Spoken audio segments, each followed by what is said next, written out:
শুভ সকাল। আজ শুক্রবার 20 জুন 2025 খ্রিস্টাব্দ, 6 আষাঢ় 1432 বঙ্গাব্দ, 23 জিলহজ 1446 হিজরি। নারী জাগরণের অগ্রদূত মহিয়সী নারী এবং কবি বেগম সুফিয়া কামাল 1911 সালের এই দিনে বরিশালে জন্মগ্রহণ করেন। তিনি ছিলেন একাধারে কবি এবং সমাজসেবক। বাংলা সাহিত্যে তার অবদান অনস্বীকার্য। তার লেখনীতে ফুটে উঠেছে নারী অধিকার, সমতা এবং সমাজের বিভিন্ন অসঙ্গতি। তিনি ভাষা আন্দোলন, মুক্তিযুদ্ধ সহ বিভিন্ন প্রগতিশীল আন্দোলনে সক্রিয়ভাবে অংশ নিয়েছেন।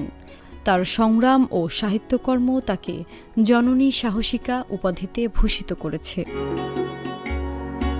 পূর্ণেন্দু দস্তিদার একজন স্বাধীনতা সংগ্রামী, অগ্নিযুগের বিপ্লবী, রাজনীতিবিদ, সাহিত্যিক ও অনুবাদক। তিনি 1909 সালে চট্টগ্রাম জেলার অন্তর্গত পটিয়া থানার ধলঘাট গ্রামে দস্তিদার পরিবারে জন্মগ্রহণ করেন। দস্তিদার সুলতানি আমলের পদবী, বংশসূত্রে তারা ছিলেন দাশগুপ্ত। তার উল্লেখযোগ্য গ্রন্থগুলোর মধ্যে স্বাধীনতা সংগ্রামে চট্টগ্রাম, কবিয়াল রমেশ শীল এবং বীরকন্যা প্রীতিলতা উল্লেখযোগ্য। তিনি প্রথম চট্টগ্রাম বিপ্লবী দলে নারীদের অন্তর্ভুক্ত করেন। প্রীতিলতা ওয়াদ্দেদার ছিলেন তার খুড়তুতো বোন। বাংলাদেশের মুক্তিযুদ্ধে অংশগ্রহণের উদ্দেশ্যে ভারতে গিয়ে 1971 সালের 9 মে তিনি প্রয়াত হন।